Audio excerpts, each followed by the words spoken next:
Happy morning friends. Satish Kona from Satish infra. శుభోదయం. Like you know business పీపుల్కి ground ఫ్లోర్లో shutter ఉండాలని చాలామంది కోరుకుంటారు. సో ప్రాబ్లం ఏంటంటే ఇక్కడ గ్రౌండ్ ఫ్లోర్లో ఇప్పుడున్న ల్యాండ్ రేట్స్ ప్రకారము 2 లక్షలు 3 లక్షలు గజం హైవేకి ప్రాపర్టీస్ ఉంటాయి కదా. కానీ ఇప్పుడున్న కరెంట్ ట్రెండ్ ఏం నడుస్తుందంటే, ఫర్ ఎగ్జాంపుల్ రెంట్ ఒక 50,000 రెంట్ వస్తుంది అనుకోండి, ఆ ప్రాపర్టీని ₹1,00,00,000 అమ్మిస్తున్నారు.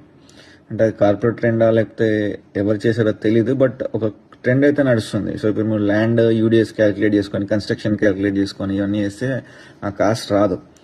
కానీ బట్ ఏంటంటే ఇప్పుడున్న ట్రెండ్ ఏంటంటే, ఒక ₹1,00,000 రెంట్ వస్తుందంటే దాన్ని 2 కోట్లు అమ్మిస్తున్నారు అనమాట. సో రెంటల్ బేస్డ్ ప్రాపర్టీస్ అయ్యాయి మోస్ట్ ఆఫ్ ది ప్రాపర్టీస్ ఇప్పుడు తెలంగాణలో, అక్రాస్ హైదరాబాద్ కానీ ఆల్మోస్ట్ సిటీస్లో, అన్ని సిటీస్లో ఇదే ట్రెండ్ నడుస్తుంది. సో ఇక్కడ ఏంటంటే బిజినెస్ పీపుల్కి చాలా మందికి గ్రౌండ్ ఫ్లోర్లో షట్టర్ ఉండాలని చూస్తారు, కానీ చాలా మందికి ఇప్పుడున్న కరెంట్ రేట్స్ ప్రకారం తీసుకోవడం అవ్వట్లేదు. కానీ నేను ఒక చిన్న సజెషన్ చెప్పాలనుకుంటున్నాను.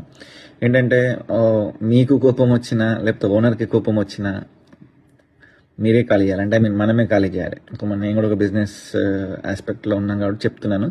సో నా దగ్గర ఉన్న టెనెంట్స్ 2 షటర్స్లో వాళ్ళు దాదాపు 25 ఏళ్ళ నుంచి 30 ఏళ్ళ నుంచి వాళ్ళే ఉన్న టెనెంట్స్. ఇంతవరకు నేను వాళ్ళని వెకేట్ చేయించలేదు, మా నాన్నగారు వెకేట్ చేయించలేదు.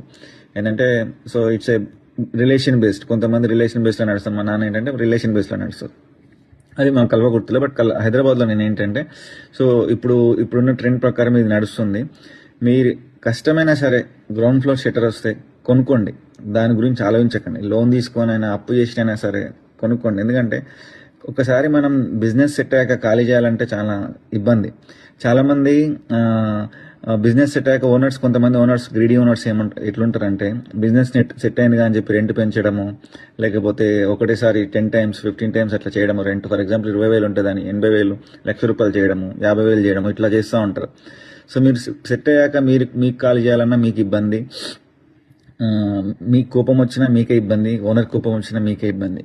సో ప్లీజ్ ఇట్లాంటి ప్రాపర్టీస్ ఎప్పుడైనా వస్తే మీరు కష్టమైన నష్టమైన కొనుక్కోండి. I strongly recommend to buy the property. By taking a loan or ఏమంటారు, ఏదైనా చేయండి అండి. గ్రౌండ్ ఫ్లోర్ ప్రాపర్టీ వస్తే తీసేసుకోండి ఫస్ట్, తర్వాత. సో ఇలాంటి గ్రౌండ్ ఫ్లోర్ కమర్షియల్ ప్రాపర్టీస్ నేను 2-3 పోస్ట్ చేశాను నా ఇన్స్టాగ్రామ్ పేజ్లో, యూట్యూబ్లో. సో మీరు ఖచ్చితంగా చూసి తీరాలి. మీ బడ్జెట్ తగ్గట్టు పోస్ట్ చేస్తున్నాను. మీకు ఏ బడ్జెట్లో కావాలంటే కింద కమెంట్ చేయండి, నేను ఆ బడ్జెట్లో మీకు ప్రాపర్టీస్ నేను సెట్ చేసి ఇస్తాను. Thank you very much. Have a great day. ఓం నమో